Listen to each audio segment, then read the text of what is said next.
The shot heard around the world. A standoff between British redcoats and American militia on Lexington Green. A single shot sparks a war that will change history. How does this band of untrained militiamen manage to defeat the most powerful empire in the world? The British victory in the French and Indian War left Britain deeply in debt, so they forced controversial taxes on the American colonies, but failed to give them any representation in British politics, which outraged the colonists. A protest in Boston turned into a bloodbath when British soldiers shot into a crowd, resulting in 5 dead. To protest the taxation of tea by the British, the Sons of Liberty dressed up as Indians, boarded British ships in Boston Harbor, dumped 92,000 pounds of tea into the sea. In response, the British took over Boston and brought in more troops. With tensions rising, the colonists began to form militia groups and stockpile weapons in preparation for a conflict that was inevitable.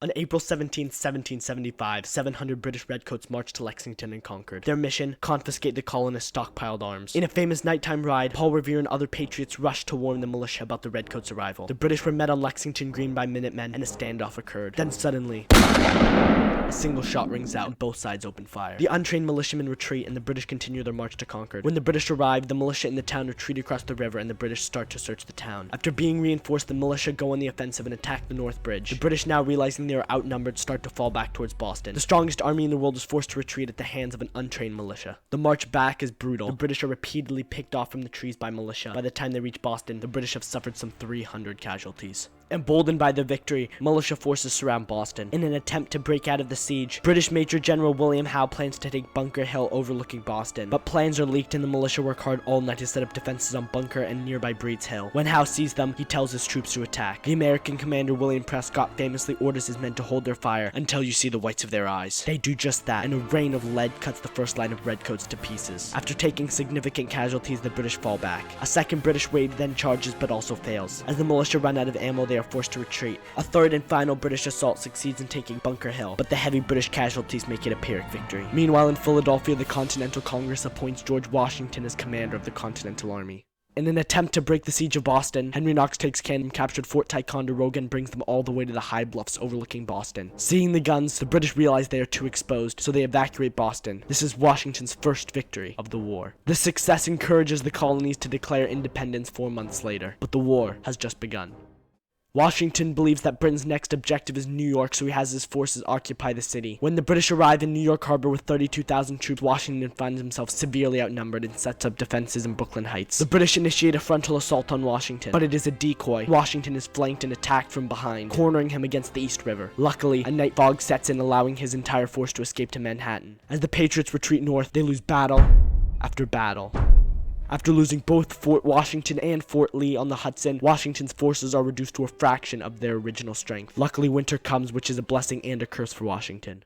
After his retreat from the Hudson, the British stop pursuing Washington, but his now tiny army is low on supplies and most of his men's enlistments are about to end. Washington needs a victory. The revolution may be doomed to fail. He sets up camp on the Pennsylvania side of the Delaware River. Across the river is British-controlled Trenton, New Jersey, where 1,500 Hessian mercenaries hide by the British are encamped. On Christmas night, Washington crosses the ice-choked Delaware and marches his army 10 miles to the outskirts of Trenton. When Washington engages with Hessian sentries outside the town, reports reach the British commander Jonathan Rall, but Rall assumes it is yet another small militia raiding party like the ones that had been pestering him all winter. By the time he realizes it is a substantial attack, Washington's men are already advancing through the streets of Trenton. Some rush into the fray without even having time to get dressed. Washington takes Trenton, 6 cannons, ample supplies, and almost 1,000 Hessian prisoners. Miraculously, Washington does not lose a single man. After their defeat, the British send reinforcements from New Jersey to take the town, but Washington beats them at the Battle of Assunpink Creek. Then he marches north and defeats the British again at the Battle of Princeton.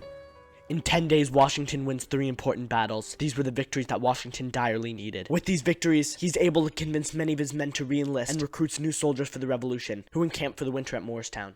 In the summer of 1777, the British intend to split New England from the rest of the colonies. They plan a 3-pronged assault on Albany, New York. One from the north down the Hudson to be led by General Burgoyne, one from the south up the river led by Howe, and another prong from the west. The western attack is stopped in its tracks at Fort Stanwix. Moreover, Howe ignores the 3-prong assault plan and instead goes south to capture the American capital of Philadelphia. Howe wins the victory at Brandywine and captures Philadelphia. Washington counterattacks at Germantown, but fails. Meanwhile, in upstate New York, as Burgoyne marches south, he is harassed by militia and short short on supplies. The American commander Horatio Gates sent Benedict Arnold and Daniel Morgan's riflemen forward to engage the British. As the British advance, Morgan's men snipe British officers from the dense tree line. This creates chaos in the British ranks. When Arnold's men charge, they momentarily scatter the British forces. But soon the British main force advances and forces Arnold back, so Gates sends reinforcements. While the British try to flank Arnold on the left, the Connecticut militia hold the line. Meanwhile, the fighting continues on the main front and riflemen continue to snipe the British. Fortunately, night falls before the British can break the American lines and Arnold withdraws to the high ground.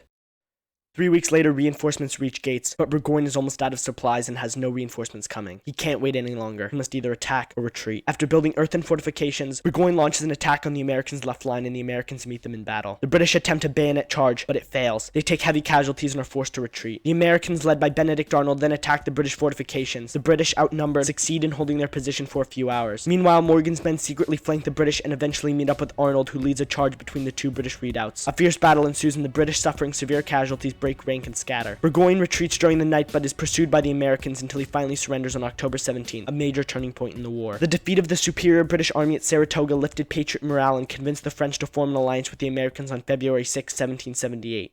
December 1777. Washington's army sets up camp at Valley Forge and prepares for the brutal winter ahead. The winter proves to be deadly. The scarce supplies, desertions, and rampant disease almost crushed the revolution. But thanks to the training provided by Baron von Steuben, the Continental Army emerges better trained and more disciplined than ever. A once scrappy militia has now become a formidable fighting force.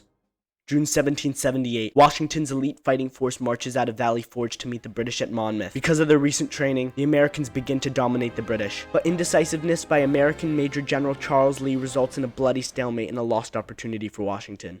After their loss at Saratoga, the British change their strategy and focus on the south where they believe they have more loyalist support. The British have already taken the ports of Savannah and Charleston, during which 5,000 Continental soldiers were taken prisoner. In response, the Americans send Horatio Gates to try to capture Charleston. He's met by Cornwallis's troops at the Battle of Camden Courthouse. Even though Gates outnumbers Cornwallis's forces 2-1, his loss is an unmitigated disaster. Some of the American militia drop their weapons and run away as soon as the British engage. This is the second major victory for the British in the South.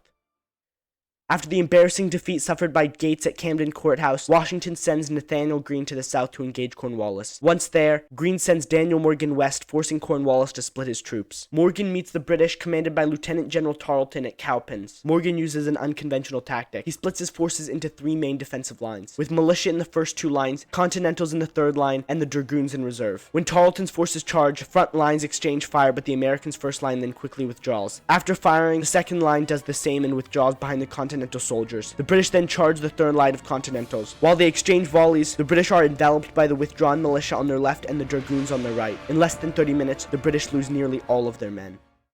Nathanael Greene then marched his army north towards Virginia in an attempt to exhaust the British and overextend their supply lines. Eventually, the Americans cross into Virginia over the Dan River. The British, not having any boats, are unable to pursue. The British then march towards Hillsborough, North Carolina, but the revitalized Americans cross the river and pursue them. They meet in battle at Guilford Courthouse. The British win the battle but suffer more casualties than the Americans. Cornwallis then retreats to Wilmington and Greene retakes the Carolinas.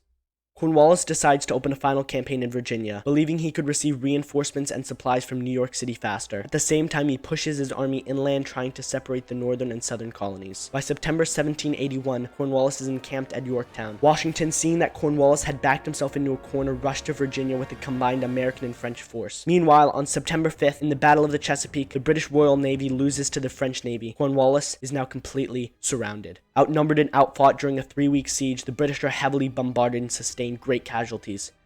October 14th, in a daring nighttime attack led by Alexander Hamilton, Continental and French troops charged the last British defensive positions. After harsh hand-to-hand combat in the British trenches, the Americans and their allies succeed in capturing redoubts 9 and 10. Cornwallis realized that all hope was lost and he had no choice but to capitulate. On October 19th, 1781, the world was turned upside down. British Lieutenant General Charles Cornwallis surrendered to the General and Commander-in-Chief of the Army of the United Colonies, George Washington. The war continued for 2 more years, but it was limited to a few minor skirmishes. The defeat at Yorktown led to negotiations for peace and eventually to the signing of the Treaty of Paris. Through a combination of superior tactics, strong desire for freedom, sheer determination, and of course some help from the French, this ragtag militia became a fighting force that was able to defeat the most powerful army in the world. If you enjoyed this video, please consider subscribing. Bye!